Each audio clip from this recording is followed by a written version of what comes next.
यहाँ पे मैं आपको दिखाता चलूँ कि यहाँ पे उसको फेंका है, ये यहाँ पे आगे ले जाके उसकी लाश को बोरी में बंद करके फेंक दिया। दी मम्मा मैं रोटी खा के जाना वा, मैं कहा पुत्त मसीती होया ते मैं तेरे भाई नूं कहनी दही लिया के रख दिंदा ते आके तू तीन नाश्ता कर लियो। अल्लाह जानदा मेरी बेटी ने नाश्ता भी किया वा कि नहीं किया, रब जानदा। उस दिन शाम नूं ये रोंदी आ मम्मा मैं अंब खाने आ, फिर मैं चुप कराई आ, मैं नहीं अंब खवा सकी, मैनू की पता मेरी बेटी ने चली जाना। वो चौल मंगती सी, मैं चौल भी नहीं खवा सकी। मैं ये सजा वा भी मेरे सामने लिया के मैं तेल मिट्टी का पा के खुद सड़ना चाहनी, उस दरिंदे ने मेरे सामने लिया के तेल पा के साड़े। पूरी बस्ती च भज्जे भी बिन बचावो तो कोई नेड़े ना लगे बस। जी बिस्मिल्लाहिर्रहमानिर्रहीम, अस्सलाम वालेकुम नाज़रीन, आपका मेज़बान एहसान चांद एक न्यू वीडियो के साथ, एक फ्रेश वीलॉग के साथ आपकी खिदमत में हाज़िर है। नाज़रीन इकराम, एक और ज़ैनब अपनी जान रूह आफरीन अल्लाह को कुर्बान कर गई, एक और ज़ैनब दरिंदगी का शिकार हो गई। नाज़रीन इकराम, 4 साला मासूम ज़ेबा दरिंदगी और सफाकियत का शिकार होके उसका खून और उसकी रूह पाकिस्तान के निज़ाम इंसाफ से, पाकिस्तान की आला अदालतों से, पाकिस्तान के इदारों से तड़प तड़प कर सवाल कर रही है और करती रहेगी जब तक उसको इंसाफ नहीं मिलेगा। नाज़रीन इकराम, यहाँ पे मैं आपको बताता चलूँ कि खानेवाल में मैं एक चीज़ और बता दूँ कि जब अपनों का खून सफ़ेद हो जाए, वही जो इज़्ज़तों के रखवाले हों, वही जो जान के रखवाले हों, जब वही खून के प्यासे बन जाएं, जब अपने ही इज़्ज़तों के लुटेरे बन जाएं, जब अपने ही ये सारा कुछ करने लग जाएं, तो फिर आप समझ लीजिए कि हम इखलाकी गिरावट का, मुआशरे की पस्ती का और निज़ाम इंसाफ की क्या कंडीशन हो सकती है, हम आखिरी हदों को छू रहे हैं। अब नाज़रीन इकराम, यहाँ पे मैं आपको बताता चलूँ कि सगा चाचा उसने अपनी भतीजी को 4 साला मासूम ज़ेबा खानेवाल में उसने दरिंदगी के साथ कत्ल किया। बाहर खेलती हुई को बुला के घर में ले जाके तकिया उसके मुंह के ऊपर रख के बेदर्दी से उसकी जान निकाली। नाज़रीन इकराम, ये हमारा, जब तक चौकों चौराहों में हम फांसियां नहीं देंगे ये कुछ होता रहेगा। आप वहां से शुरू करें, आप मासूम ज़ैनब से और मासूम ज़ेबा तक पहुंच चुके हैं हम, लेकिन ये चीज़ बढ़ती जा रही है। आज हम यहाँ पे पहुँचे जहाँ पे वाक़या हुआ। मैं आपको बताता चलूँ कि उस मासूम ज़ेबा बच्ची जो बेदर्दी के साथ दरिंदगी हुई है, कत्ल हुई है, उसका वालिद मेरे साथ यहाँ पे मौजूद है और हम यहाँ पे पहुँचे हैं उस इंसिडेंट वकू के ऊपर, उस जाए हादसा के ऊपर। उस वाक़या करने के बाद उसको बोरी में बंद करके उसकी लाश को यहाँ पे सब्ज़ चारा है, यहाँ पे फेंक दिया गया। ये मेरा कैमरा मैन आपको दिखाता है। यहाँ पे मैं आपको दिखाता चलूँ कि यहाँ पे उसको फेंका है, ये यहाँ पे आगे ले जाके उसकी लाश को बोरी में बंद करके फेंक दिया और वो 3 दिन तक ढूंढते रहे लेकिन नहीं मिली। तो नाज़रीन इकराम, यहाँ पे मैं आपको पुलिस के निज़ाम इंसाफ पे अगर मैं बात करूँ तो पुलिस की इब्तदाई बेहिस्सी आपके सामने है, वही रवायती बेशर्मी और बेहिस्सी की इंतहा। तो उसके बाद जब एक्शन हुआ, IG पंजाब ने एक्शन लिया, वज़ीर आला पंजाब उस्मान बुज़दार ने, वज़ीर आज़म इमरान खान ने एक्शन लिया। जब एक्शन लिया तो फिर हमारे जो एडिशनल IG हैं जनूबी पंजाब के कैप्टन रिटायर्ड ज़फ़र अवान साहब, उन्होंने क्विक एक्शन लिया और उन्होंने DPO ऑफिस बैठ गए। वहाँ बैठ के उन्होंने ये कहा कि मुझे पीछे से 20 घंटे का टाइम मिला है IG की तरफ से, और उन्होंने DPO को कहा कि मैं आपको 16 घंटे का टाइम देता हूँ, 16 घंटे के अंदर अंदर मुझे मुल्ज़म चाहिए, और फिर मुल्ज़म मिला उसी 16 घंटे के अंदर। ये चीज़ है, जब आपको कोई भी चीज़ जब मीडिया के ऊपर आती है फिर उसके ऊपर इंसाफ होता है, जब वायरल होती होना तो ये चाहिए था जब पहली दफ़ा फौरी तौर पे ये SHO के पास गया, वो फौरी कार्रवाई करता ताकि वो जान बच जाती, फौरी वहाँ पे क्विक एक्शन किया जाता। लेकिन पुलिस बेहिसी, और मैं यहाँ पे दाद दूंगा एडिशनल IG साहब को, फिर DPO ने, वो जो SHO था मौके के ऊपर थाना कहना का SHO जुल्फ़कार ओलक, उसको न सिर्फ मुअत्तल किया, उसके ऊपर FIR दर्ज करके उसको थाने में बंद कर दिया, DSP को मुअत्तल कर दिया गया। और अब इसके वालिद का क्या मुतालबा है, क्योंकि वो गिरफ्तार तो हो चुका है, अब उसके उस दरिंदे के साथ, वो इसका भाई है, छोटा भाई, और इसकी मासूम बेटी को जिस तरह दरिंदगी के साथ उसने कत्ल किया, तो ये क्या कहेंगे। अस्सलाम वालेकुम। वालेकुम सलाम जी। अच्छा भाईजान, तुसी की कहोगे ਅਲਫਾਜ਼ ਮੇਰੇ ਕੋਲ ਤਾਂ ਨਹੀਂ ਹੈ। ਮਾਸੂਮ ਸਾਡੀਆਂ ਵੀ ਛੋਟੀਆਂ ਭੈਣਾਂ ਤੇ ਬੱਚੀਆਂ ਉਹਦੇ ਨਾਲ ਦਰਿੰਦਗੀ ਹੋਈ ਤੇ ਕੀ ਮੁਤਾਲਬਾ ਕਰੋਗੇ? ਸਾਰਾ ਪਾਕਿਸਤਾਨ ਦੇਖ ਰਿਹਾ ਤੁਹਾਨੂੰ।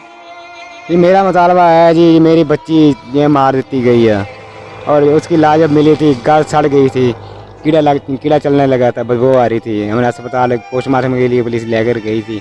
फिर जब पोस्टमार्टम करके हमें लाश मेरी बेटी दी है उन्होंने, तो बहुत बदबू आ रही थी। तो जो ड्राइवर था गाड़ी छोड़ के भाग गया एम्बुलेंस वाला। मैं तो फिर उसके साथ बैठा हुआ था क्योंकि मेरी तो बेटी थी, मेरा जिगर का टुकड़ा था। मैं तो उसके मुंह के मुंह लगा के बैठा हुआ था, हमारी बेटी है। जैसे हमारी बच्ची को सज़ा मिली है, वज़ीर आला उस्मान गुलजार से हमारी रिक्वेस्ट है, जैसे मेरी बच्ची को सज़ा दी गई है ऐसे मेरे भाई को भी सज़ा दें। और हमारा भाई हमारे लिए मर चुका है। हमने DP साहब को कहा था इसको पावे फांसी दो, पावे गोली मारो, ये आपकी कानूनी कार्रवाई है। उसको यानी सज़ा मिलनी चाहिए, उसको करार वाकई, ताकि इबरत हो आने वाले लोगों को। हमें इंसाफ मिलना चाहिए बस। अब अभी इंसाफ हमें दिया जाएगा, आगे कोई बंदा ऐसा काम नहीं करेगा। नाज़रीन इकराम, मज़ीद हम आगे चलते हैं, उस मासूम बच्ची की वालदा के साथ और घर वालों के साथ कोशिश करते हैं कि उनके जज्बात भी आपके सामने रखें। उस माँ को लेके आ जाए जिसकी ये लख्ते जिगर थी, जो तड़पती बिलकती रही, उसको भी आपके सामने लाया जाए। तो जब ये वाक़या हुआ आप कहाँ थे तब? मैं लाहौर था जी। आप इधर नहीं थे। तो आपको जब बताया गया फिर क्या आप, और आखिरी टाइम क्या उस बच्ची से आपकी बात हुई थी जब आप यहाँ से गए? जब एक दिन पहले हमारी बात हुई थी कि पापा मेरे लिए साइकिल ले और खिलौने लेकर आना। खिलौने तो मैंने पहले लेकर रख लिए थे, साइकिल मैंने नहीं ली थी, मैं जाने लेकर ईद पे लाऊंगा। तो जब अगले दिन फ़ोन आ गया जी तुम्हारी बेटी लापता हो गई है, गुम हो गई है, मैंने उधर बहुत रोया। तो मैं उधर तकरीबन हाईवे पे बैठा था, 5:15 बजे मैं हाईवे पे उतर गया था। आन के घर आया तो घर वाले सारे रो रहे थे। इसने गैप किए, वो खुद रो रहा था। अच्छा, वो खुद रो रहा था? खुद रो रहा था। और सुना मीडिया पे भी उसने बताया, 15 पे कॉल भी उसने की, ढूंढ रहा था वो हमारे साथ यहाँ ढूंढ भी रहा था वो। तो इधर हम जैसे CID टीम बनती है ऐसे मैंने टीम बनाई थी। 2 दिन हो गए थे बदला पता हुए को, कि बच्ची नहीं मिल रही थी। मेरी घर वाली जो मेरी बीवी थी बहुत रो रही थी, ना खा रही थी ना पी रही थी, और मुझे भी रोना आ रहा था। मैं रो रहा था, बाहर आने के बैठ कर रो रहा था। मेरा भाई, यही मेरा भाई कह रहा चल मेरे साथ हम ढूंढ के लाएँ। तो मेरा कज़न था, मेरा एक बेटा था, 2 मेरे भतीजे थे, एक मेरा पड़ोसी, 2 मेरे पड़ोसी थे। मेरा बच्चा 9वीं पढ़ता है और काम भी सीखता है दर्जियों का, उसका उस्ताद था। हम आए थे ढूंढने के लिए, तो हमने चप्पा ज़मीनों में छाना पीछे से, फसलों में गए हम, गंदे नाले में, गंदे गटरों में हाथ मारा मैंने, गटरों में मुंह डाल के मैंने चेक किया बेटी के लिए।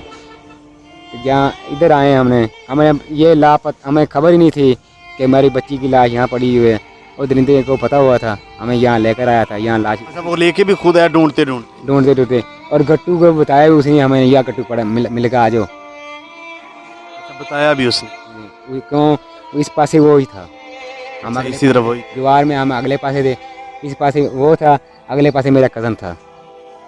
नाज़रीन इकराम, अब हम आगे चलते हैं, मज़ीद जो है एक्सक्लूसिव हकायक वो आपके सामने लेके आते हैं। ठीक है जी, आगे चलते हैं। नाज़रीन इकराम, यहाँ पे मैं उनके घर में मौजूद हूँ।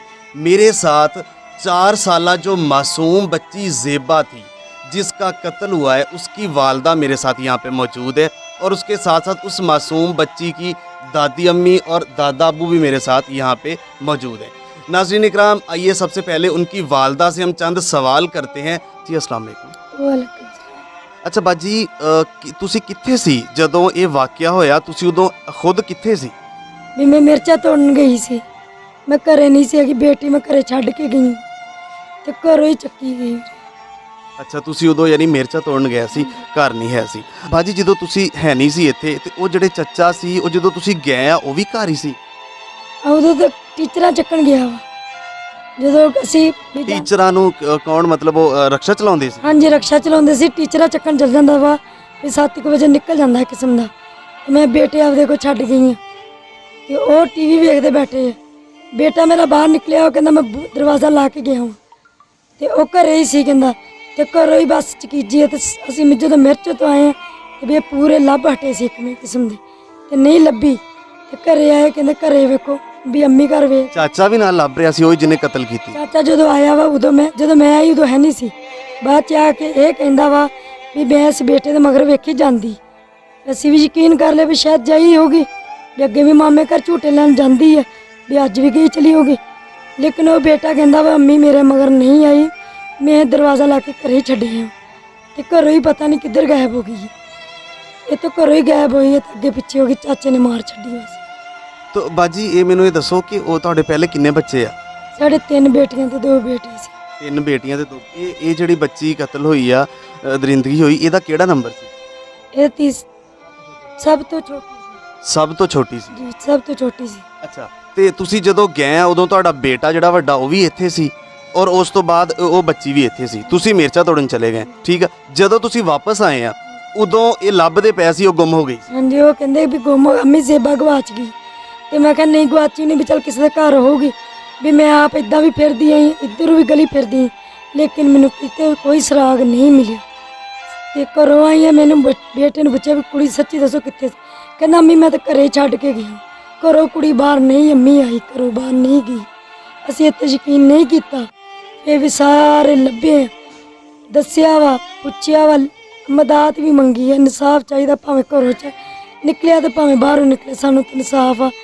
ਠੀਕ ਆ। ਅੱਛਾ, ਉਹ ਜਿਹੜਾ ਕਾਤਲ ਗ੍ਰਿਫਤਾਰ ਹੋਇਆ, ਸਕਾ ਚਾਚਾ ਉਹਦਾ ਬਿਨਯਾਮੀਨ, ਉਹਨੇ ਪੁਲਿਸ ਦੇ ਸਾਹਮਣੇ ਬਿਆਨ ਦਿੱਤਾ ਕਿ ਮੇਰੀ ਕੋਈ ਭਾਬੀ ਦੇ ਨਾਲ ਕੋਈ ਜ਼ਾਤੀ 10-15 ਦਿਨ ਤੋਂ ਰੰਜਿਸ਼ ਸੀ ਤੇ ਭਾਈ ਦੇ ਨਾਲ, ਇਸ ਵਜ੍ਹਾ ਤੋਂ ਮੈਂ ਉਹ ਬੱਚੀ ਮਾਰੀ ਹੈ। ਕੋਈ ਐਸਾ ਕੋਈ ਮਾਮਲਾ ਹੈ ਸੀ? ਵੀਰੇ ਮੇਰੀ ਕੋਈ ਲੜਾਈ ਨਹੀਂ ਸੀ, ਮੈਂ ਮਿਰਚਾਂ ਤੋਂ 2-3 ਮਹੀਨੇ ਹੋ ਗਏ ਲਗਾਤਾਰ ਜਾਂਦੀ ਹਾਂ, ਛੁੱਟੀ ਇੱਕ ਦਿਨ ਨਹੀਂ ਮੇਰੀ ਹੋਈ।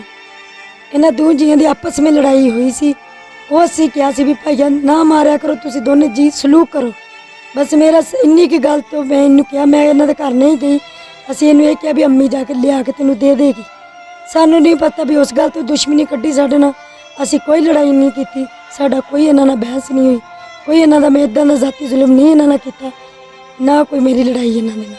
ਤੇ ਇਹ ਤੁਹਾਡੇ ਨਾਲ ਇਕੱਠੇ ਰਹਿੰਦੇ ਸੀ ਜਾਂ ਅਲੱਗ ਸੀ ਉਹਨਾਂ ਦੇ? ਭਾਈ ਲੈਦਾ ਸੀ ਆਪਣੇ, ਅਸੀਂ ਆਪਣੇ ਘਰ ਹੀ ਰਹਿੰਦੇ ਸੀ। ਮੈਂ ਇੰਨਾ ਕਿਸੇ ਦੇ ਘਰ ਨਹੀਂ ਜਾਂਦੀ, ਨਾ ਕਿਸੇ ਦੇ ਘਰ ਇੰਨਾ ਬੈਠੀ ਹਾਂ ਕਦੀ।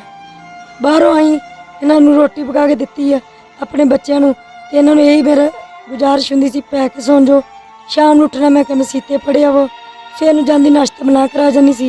ਇਹਨਾਂ ਦੀ ਇਹੀ ਸੀ ਮੈਂ ਕਿ ਮਸੀਤੇ ਜਾਓ, ਸਕੂਲੇ ਜਾਓ। ਉਹਨਾਂ ਦਾ ਵਾਲਿਦ ਕਿੱਥੇ ਸੀ ਉਦੋਂ ਤੁਹਾਡਾ ਖਾਮਦ, ਜਦੋਂ ਇਹ ਬੱਚੀ ਦੇ ਨਾਲ ਹੋਇਆ ਮਾਮਲਾ? ਉਹ ਲਾਹੌਰ ਸੀ, ਕੰਮ ਕਰਨ ਗਿਆ ਸੀ।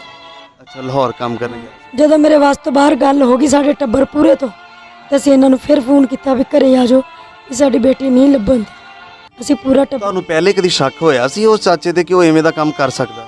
ਸਾਨੂੰ ਕੋਈ ਸ਼ੱਕ ਨਹੀਂ ਸੀ ਪਹਿਲੇ, ਸਾਨੂੰ ਕੀ ਪਤਾ ਸੀ ਵੀ ਇਹਨੇ ਘਰੋਂ ਸਾਡੇ ਨਾਲ ਇਦਾਂ ਕਰਨੀ, ਸਾਨੂੰ ਕੋਈ ਸ਼ੱਕ ਨਹੀਂ ਸੀ ਪਹਿਲੇ। ਤੁਸੀਂ ਹੁਣ ਨਿਜ਼ਾਮੇ ਇਨਸਾਫ ਤੋਂ, ਵਜ਼ੀਰ ਆਜ਼ਮ ਇਮਰਾਨ ਖਾਨ ਤੋਂ, IG ਪੰਜਾਬ ਤੋਂ, ਪਾਕਿਸਤਾਨ ਦੀ ਅਦਾਲਤਾਂ ਤੋਂ ਕੀ ਤੁਹਾਡੀ ਹੁਣ ਦਰਖਾਸਤ ਹੈ? ਕੀ ਕਰੋਗੇ ਕਿ ਉਹ ਜਿਸ ਤਰ੍ਹਾਂ ਤੁਹਾਡੀ ਬੱਚੀ ਨੂੰ ਉਹਨੇ ਬੇਦਰਦੀ ਦੇ ਨਾਲ ਮਾਰਿਆ ਤੇ ਕੀ ਉਹਦੇ ਨਾਲ ਸਲੂਕ ਕੀਤਾ ਜਾਵੇ? ਸਲੂਕ ਇਹ ਵੀ ਮੇਰੇ ਸਾਹਮਣੇ ਲਿਆਉਣ ਤੇ ਮੈਂ ਆਪ ਮਿੱਟੀ ਦਾ ਤੇਲ ਪਾ ਕੇ ਸਾੜਨਾ ਚਾਹੁੰਦੀ, ਜਿਵੇਂ ਉਹ ਤੜਪੀ ਆ ਮੈਂ ਵੀ ਤੜਪਾਉਣਾ, ਪਤਾ ਲੱਗੇ ਕੱਲ ਨੂੰ ਕੋਈ ਧੀ ਭੈਣ ਨਾਲ ਇਦਾਂ ਨਹੀਂ ਕੀਤਾ ਜਾਏਗਾ। ਤੁਸੀਂ ਜਦੋਂ ਗਏ ਸੀ, ਤੁਹਾਡੇ ਜਾਣ ਤੋਂ ਪਹਿਲੇ ਕੀ ਬੱਚੀ ਨਾਲ ਗੱਲਬਾਤ ਹੋਈ? ਤੁਹਾਨੂੰ ਕੁਝ ਯਾਦ ਆ? ਬੱਚੀ ਨੇ ਕੋਈ ਤੁਹਾਨੂੰ ਕੁਝ ਕਿਹਾ ਹੋਵੇ, ਕੋਈ ਆਖਰੀ ਲਾਡ ਪਿਆਰ ਕੀਤਾ ਹੋਵੇ, ਤੁਸੀਂ ਬੱਚੀ ਦੇ ਨਾਲ ਕੋਈ ਲਾਡ ਪਿਆਰ ਕੀਤਾ ਹੋਵੇ, ਕੀ ਤੁਹਾਡੀ ਗੱਲਬਾਤ ਹੈ? ਕੋਈ ਯਾਦ, ਕੋਈ ਸ਼ੇਅਰ ਕਰੋਗੇ ਲੋਕਾਂ ਦੇ ਸਾਹਮਣੇ? ਮੈਂ 3:30 ਵਜੇ ਉੱਠਦੀ ਹਾਂ, ਕੰਮ ਕਰਕੇ ਜਾਂਦੀ ਬੇਟੀਆਂ ਵਾਸਤੇ ਵੀ ਮੇਰੀ ਬੇਟੀਆਂ ਤੰਗ ਨਾ ਹੋ। ਮੇਰੀ ਬੇਟੀ ਉਹ ਦਿਨ ਆਪ ਹੀ ਉੱਠ ਪਈ ਤੇ ਕਹਿੰਦੀ ਮੰਮਾ ਮੇਰੇ ਸ਼ਰਟ ਪਾ ਦੇ, ਵੀ ਮੇਰੇ ਰਾਤ ਨੂੰ ਉਹਦੇ ਖਾਰਸ਼ ਹੁੰਦੀ ਨਾ ਤੇ ਮੈਂ ਸ਼ਰਟ ਪਾ ਦਿੰਦੀ ਸੁਬਾਹ ਨੂੰ ਉੱਠਦੀ। ਮੈਂ ਰੋਟੀ ਪਕਾਉਣ ਦਈ ਹਾਂ ਤੇ ਕਹਿੰਦੀ ਮੰਮਾ ਵੀ ਮੇਰੇ ਸ਼ਰਟ ਪਾ, ਤੇ ਕਹਿੰਦੀ ਮੰਮਾ ਮੈਂ ਰੋਟੀ ਖਾ ਕੇ ਜਾਣਾ ਵਾ। ਮੈਂ ਕਿਹਾ ਪੁੱਤ ਮਸੀਤਿਓਂ ਹੋਇਆ ਤੇ ਮੈਂ ਤੇਰੇ ਭਾਈ ਨੂੰ ਕਹਿੰਦੀ ਦਹੀਂ ਲਿਆ ਕੇ ਰੱਖ ਦਿੰਦਾ ਤੇ ਆ ਕੇ ਤੁਸੀਂ ਨਾਸ਼ਤਾ ਕਰ ਲਿਓ। ਅੱਲਾ ਜਾਂਦਾ ਮੇਰੀ ਬੇਟੀ ਨੇ ਨਾਸ਼ਤਾ ਵੀ ਕੀਤਾ ਵਾ ਕਿ ਨਹੀਂ ਕੀਤਾ, ਰੱਬ ਜਾਣਦਾ। ਤੇ ਆਖਰੀ ਕੋਈ ਗੱਲਾਂ ਤੁਹਾਡੀਆਂ ਜਾਂ ਉਹਨੇ ਕੁਝ ਮੰਗਿਆ ਹੋਵੇ, ਤੁਸੀਂ ਉਹਦੇ ਨਾਲ ਜਾਂਦੀ ਨੂੰ ਕੀ ਗੱਲ ਕੀਤੀ, ਕੋਈ ਪਿਆਰ ਗੱਲ ਕੀਤਾ? ਨਹੀਂ ਮੇਰੀ ਹੋਈ, ਜਿੱਦਣ ਜਾਂਦੀ ਉਦੋਂ ਸ਼ਾਮ ਨੂੰ ਮੇਰੇ ਨਾਲ ਹੋਈ। ਪਹਿਲੇ ਦਿਨ ਜਿੱਦਣ ਸਵੇਰ ਨੂੰ ਗਾਇਬ ਹੁੰਦੀ, ਉਦੋਂ ਸ਼ਾਮ ਨੂੰ ਇਹ ਰੋਂਦੀ ਆ ਮੰਮਾ ਮੈਂ ਅੰਬ ਖਾਣੇ ਆ। ਫਿਰ ਮੈਂ ਚੁੱਪ ਕਰਾਈ ਆ, ਮੈਨੂੰ ਇੱਕ ਦਫਾ ਮੈਨੂੰ ਠੋਕੀ ਵੀ ਆ, ਪੁੱਤ ਵੀ ਹੁਣ ਅੰਬ ਨਹੀਂ ਖਾਣੇ, ਸੁਬਹ ਲਿਆ ਦੋ ਬਾਈ। ਤੇ ਫਿਰ ਉਹ ਤੁਸੀਂ ਅੰਬ ਦਿੱਤੇ ਉਹਨੂੰ ਜਾਂ ਨਹੀਂ? ਮੈਂ ਨਹੀਂ ਅੰਬ ਖਵਾ ਸਕੀ, ਮੈਨੂੰ ਕੀ ਪਤਾ ਮੇਰੀ ਬੇਟੀ ਨੇ ਚਲੀ ਜਾਣਾ। ਉਹ ਚੌਲ ਮੰਗਦੀ ਸੀ, ਮੈਂ ਚੌਲ ਵੀ ਨਹੀਂ ਉਹਨੂੰ ਖਵਾ ਸਕੀ। ਬਸ ਆਹ ਗੱਲਾਂ ਇੰਨੀ ਕੁ ਗਾਣੀ ਮੇਰੇ ਦਿਲ 'ਚ ਨਹੀਂ ਖਬਰ ਸੀ ਵੀ ਉਹਨੇ ਮੇਰੀ ਚਲੀ ਜਾਣਾ। ਸਾਨੂੰ ਤਾਂ ਖਬਰ ਹੀ ਕੋਈ ਨਹੀਂ ਸੀ ਇਸ ਗੱਲ ਦੀ। ਅਸੀਂ ਤਾਂ ਇਹ ਕਿਹਾ ਘਰੇ ਖੇਡਦੀ ਆ ਵੀ ਇਹਨਾਂ ਦੇ ਆਸਰੇ ਤੇ ਛੱਡ ਚੱਲੀ ਵੀ ਉਸ ਭਰਾ ਕੋਲ ਰਹਿੰਦੀ ਆ, ਸਾਨੂੰ ਨਹੀਂ ਵੀਰੇ ਪਤਾ। ਵਜ਼ੀਰ ਆਜ਼ਮ ਇਮਰਾਨ ਖਾਨ ਕੋ ਫਿਰ ਇੱਕ ਦਫਾ ਕੀ ਤੁਸੀਂ ਮੁਤਾਲਬਾ ਕਰੋਗੇ ਕਿ ਕੀ ਸਖਤ ਤੋਂ ਸਖਤ ਸਜ਼ਾ ਦਿੱਤੀ ਜਾਵੇ ਤਾਂ ਕਿ ਆਉਣ ਵਾਲਾ ਕੋਈ ਸੋਚੇ ਵੀ ਨਾ ਐਵੇਂ ਦਾ ਕੰਮ? मैं ये सजा वा कि मेरे सामने लिया के मैं तेल मिट्टी का पा के खुद सड़ना चाहनी और साढ़े घर वाले नूं किसी ने कुछ ना कहा जाए। असीं इत्थे रहना चाहते हैं कि आदे सलूक ना रवांगे। उस दरिंदे नूं मेरे सामने लिया के तेल पा के साढ़े पूरी बस्ती च भज्जे भी मैनूं बचावो तो कोई नेड़े ना लगे, बस मेरी यही गुजारिश। नाज़रीन इकराम, जैसा कि आपने सुना, ये एक दर्द है एक माँ का। पूरी बस्ती, यहाँ पे ये खानेवाल का इलाका है अजीज़ाबाद, यहाँ पे न सिर्फ ये अजीज़ाबाद पूरा खानेवाल बल्कि पूरा मुल्क जो उस मासूम बच्ची के लिए रो रहा है। जब तक इनको चौकों चौराहों में फांसियाँ नहीं दी जाएंगी, जब तक इनको इबरतनाक करार वाकई सज़ा नहीं दी जाएगी, ऐसे वाक़यात होते रहेंगे। आप ज़ैनब मासूम बच्ची से लेके शुरू कर लें और ये एक तसलसल है, और फिर ज़ेबा 4 साला मासूम बच्ची जो अपने ही जब खून सफ़ेद हो जाए, जैसा मैंने पहले बताया, तो पाकिस्तान के निज़ाम में इंसाफ से उसकी रूह चीख चीख के ये मुतालबा करती रहेगी जब तक उसको सज़ा नहीं मिलेगी। जैसा कि उसकी वालदा ने कहा कि मेरे सामने वो लाया जाए, उसके ऊपर पेट्रोल छिड़क के मैं आग लगाऊं ताकि पूरी बस्ती में वो जाए। जिस तरह मेरी बच्ची की जान निकली है, इस तरह उसकी जान निकली। नाज़रीन इकराम, हमने कोशिश की, हम यहाँ पहुँचे, आपके सामने एक्सक्लूसिव जो हकायक थे वो हमने उनकी वालदा की, वालिद की ज़ुबानी आपके सामने रखे, जो असल हकायक थे। चांद टीवी को सब्सक्राइब करें, साथ घंटी के निशान को प्रेस कर दें ताकि इस तरह हकायक से भरपूर वीडियोस आपके सामने हम पाकिस्तान भर में ट्रैवल करके बर वक्त लाते रहें। नाज़रीन इकराम, हमें देखने का बहुत शुक्रिया। मिलते हैं एक नई वीडियो के साथ, तब तक के लिए अल्लाह निगहबान। पाकिस्तान हमेशा जिंदाबाद।